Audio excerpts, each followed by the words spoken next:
Hey everyone, it's Heather with Tiller here. Today I'm going to talk through how to keep your Google Sheet fresh with your bank transactions and balances, keep that data flowing in so you can see everything in one place and stay on top of your finances.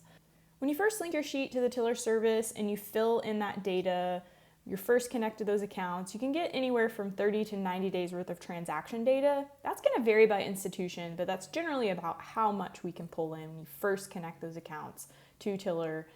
Once you fill the data into the sheet for the first time using the Tiller Money Feeds add-on, you'll get all that historical data in, but in order to keep your sheet updating with data, you'll want to use the Tiller Money Feeds add-on.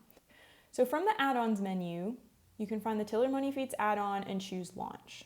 This is going to open the add-on sidebar where you're going to get some information about the status of your accounts as well as information about whether or not there's new data to fill into the sheet. So to keep your data fresh, there's a couple things you'll want to keep in mind.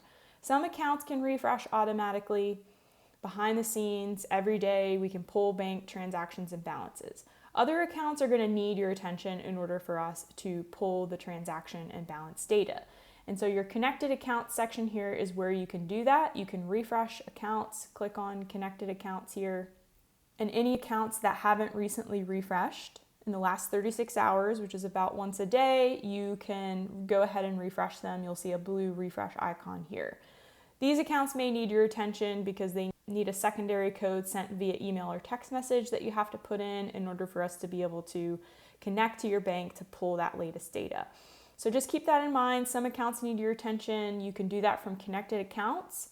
You can also do that refresh process from the console here under the account summary. You can go through the refresh process here. Once you have refreshed any accounts that need your attention, you can click Done here. And anytime there's new data available to fill, you'll see a yellow notification badge under the Fill Sheets button. You should click Fill Sheets to get the data pulled into your Google Sheets. So once again, from the add-ons menu, launch the Tiller Money Feeds add-on, refresh any accounts that need your attention, click Fill Sheets to get the data pulled into your transactions sheet and get your balances updated. That's how easy it is to get all your bank transactions and balances from all your accounts automated into a spreadsheet.